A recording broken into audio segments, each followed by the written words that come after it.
لفظ اللہ کا معنی اور اشتقاق۔ اب لفظ اللہ کے متعلق سنیے۔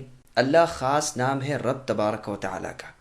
کہا جاتا ہے کہ اسم اعظم یہی ہے، اس لیے کہ تمام عمدہ صفتوں کے ساتھ یہی ذات موصوف ہوتی ہے، جیسا کہ قرآن کریم میں ہے هو اللہ الذی الی آخر الآیہ، یعنی وہ اللہ ہے جس کے سوا کوئی معبود برحق نہیں، جو چھپے کھلے کے جاننے والے ہیں، جو رحم کرنے والے مہربان ہیں۔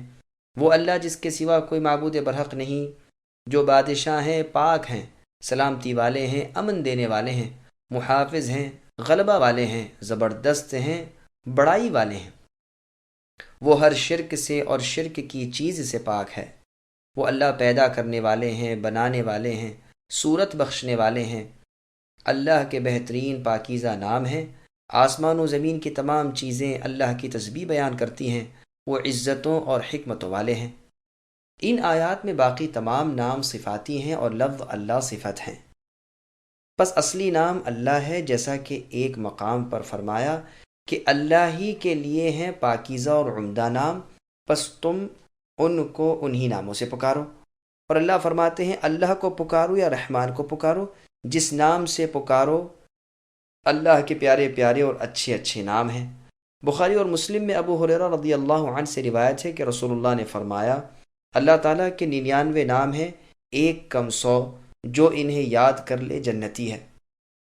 اللہ ہی وہ نام ہے جو سوائے اللہ تبارک و تعالیٰ کے کسی اور کا نہیں۔ یہی وجہ ہے کہ آج تک عرب کو یہ بھی معلوم نہیں کہ اس کا اشتقاق کیا ہے، اس کا باب کیا ہے، بلکہ ایک بڑی نحویوں کی جماعت کا خیال ہے کہ یہ اسم جامد ہے اور اس کا کوئی اشتقاق ہے ہی نہیں۔ قرطبی نے علماء کی ایک بڑی جماعت کا یہ مذہب نقل کیا ہے، جن میں سے امام شافعی، امام خطابی رحمۃ اللہ علیہم وغیرہ ہیں۔ خلیل اور سیبویہ سے روایت ہے کہ الف لام اس میں لازم ہے۔ امام خطابی رحمۃ اللہ علیہ نے اس کی ایک دلیل یہ بھی دی ہے کہ یا اللہ تو کہہ سکتے ہیں، مگر یا رحمان کہتے ہوئے کسی کو نہیں سنا۔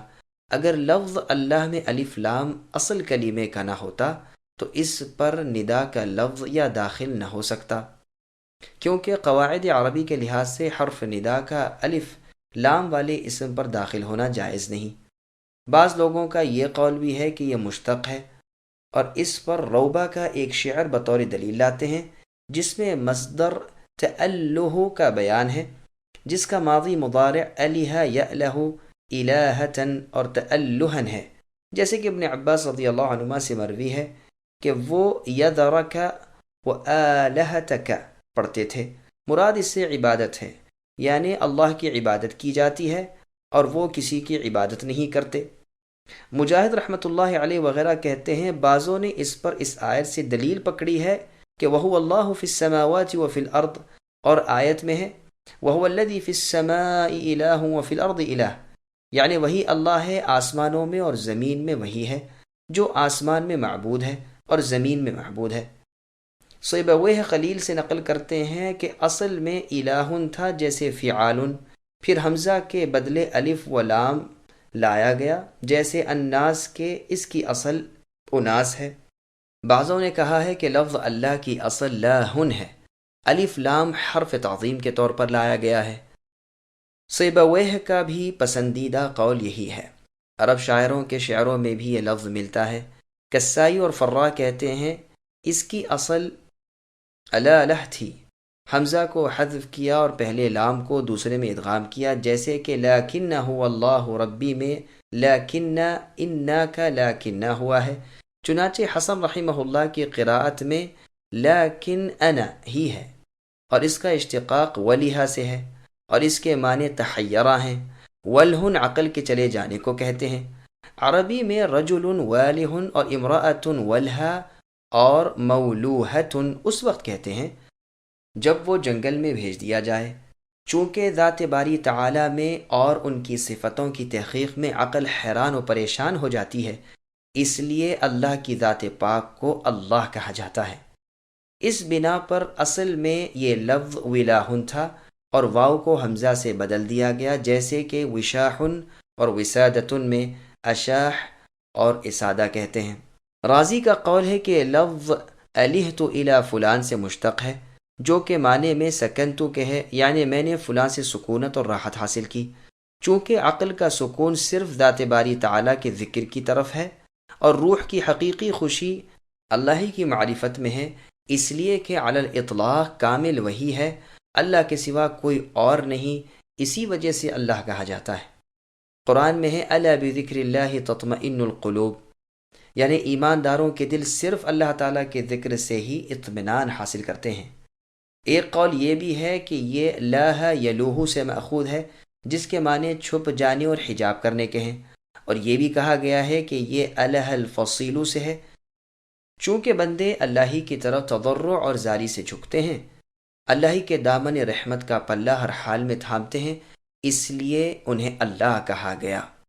ایک قول یہ بھی ہے کہ عرب الہ الرجل یألہ اس وقت کہتے ہیں جب کسی اچانک امر سے کوئی گھبرا اٹھے اور دوسرا اسے پناہ دے اور بچا لے۔ چونکہ تمام مخلوق کو ہر مصیبت سے نجات دینے والے اللہ سبحانہ و تعالی ہیں، اس لیے انہیں اللہ کہتے ہیں۔ جیسا کہ قرآن کریم میں ہے وَهُوَ يُجِيرُ وَلَا يُجَارُ عَلَيْهِ، یعنی وہ اللہ ہی ہے جو بچاتے ہیں اور اللہ کے بالمقابل کوئی نہیں بچایا جاتا۔ وَهُوَ مُنْعِمٌ، اور حقیقی انعام سے نوازنے والے وہ اللہ ہی ہیں۔ فرماتے ہیں تمہارے پاس جتنی نعمتیں ہیں وہ سب اللہ تعالیٰ کی دی ہوئی ہیں۔ وہی مطعم ہے، وہ کھلاتے ہیں، اور اللہ کو کوئی نہیں کھلاتا۔ وہی موجد ہے، فرماتے ہیں ہر چیز کا وجود اللہ تعالیٰ کی طرف سے ہے۔ رازی کا مختار مذہب یہی ہے کہ لفظ اللہ مشتق نہیں ہے۔ خلیل سیبویہ اکثر اصولی اور فقہا کا یہی قول ہے۔ اس کی بہت سی دلیلیں بھی ہیں۔ اگر یہ مشتق ہوتا تو اس کے معنی میں بہت سے افراد کی شرکت ہوتی، حالانکہ ایسا نہیں۔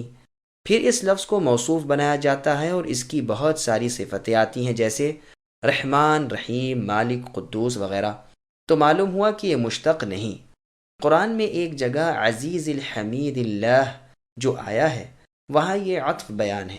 ایک دلیل اس کے مشتق نہ ہونے کی یہ بھی ہے، هل تعلم له سمیہ، یعنی اے نبی کیا آپ اس اللہ کا ہم نام بھی کوئی جانتے ہیں؟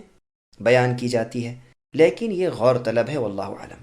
بعض لوگوں نے یہ بھی کہا ہے کہ یہ لفظ عبرانی ہے، لیکن رازی فرماتے ہیں کہ مخلوق کی دو قسمیں ہیں۔ ایک تو وہ جو معرفت الہی کے کنارے پر پہنچ گئے، دوسرے وہ جو اللہ سے محروم ہیں، جو حیرت کی اندھیروں میں اور جہالت کی پرخار وادیوں میں پڑے ہوئے ہیں۔ وہ تو عقل کو رو بیٹھے ہیں اور روحانی کمالات کو کھو بیٹھے ہیں، لیکن جو ساحل معرفت پر پہنچ چکے ہیں، جو نورانیت کے وسیع باغوں میں جا ٹھہرے ہیں، جو کبریائی اور جلال کی وسعت کا اندازہ کر چکے ہیں، وہ بھی یہاں تک پہنچ کر حیران و ششدر رہ گئے ہیں اور بارگاہ فردانیت اور دربار صمدیت میں مبہوت کھڑے رہ گئے ہیں۔ غرض ساری مخلوق اللہ کی پوری معرفت یعنی پہچان سے عاجز اور سرگشتہ و حیران ہے۔ پس یہ ان معانی کی بنا پر اس پاک ذات کا نام اللہ ہے۔ ساری مخلوق اللہ ہی کی محتاج، اللہ کے سامنے جھکنے والی اور اللہ کی تلاش کرنے والی ہے۔ اس معنی میں اللہ کو اللہ اس لیے کہتے ہیں جیسا کہ خلیل کا قول ہے، عرب محاورے میں ہر اونچی اور بلند چیز کو لاہ کہتے ہیں۔ سورج جب طلوع ہوتا ہے تب بھی وہ کہتے ہیں لاہت الشمس، چونکہ پروردگار عالم بھی سب سے بلند و بالا ہیں، اسی لیے انہیں بھی اللہ کہتے ہیں۔ اور الہ کے معنی عبادت کرنے کے، اور تاللہ کے معنی حکم برداری اور قربانی کرنے کے ہیں، اور اللہ کی عبادت کی جاتی ہے اور اللہ کے نام پر قربانیاں کی جاتی ہیں، اس لیے انہیں اللہ کہتے ہیں۔ ابن عباس رضی اللہ عنہما کی قرات میں ہے وَيَذَرَكَ وَآلِهَتَكَ، اس کی اصل الالہ ہے، پس فا کلمے کی جگہ پر جو حمزہ ہے وہ حذف کیا گیا، پھر نفس کلمہ کا لام زائد لام سے جو تعریف کے لیے لایا گیا ہے اس سے ملا دیا گیا، اور ایک کو دوسرے میں ادغام کیا گیا تو ایک لام مشدد آ گیا اور تعظیماً اللہ کہا گیا۔ یہ تو ہے لفظ اللہ کی تفسیر۔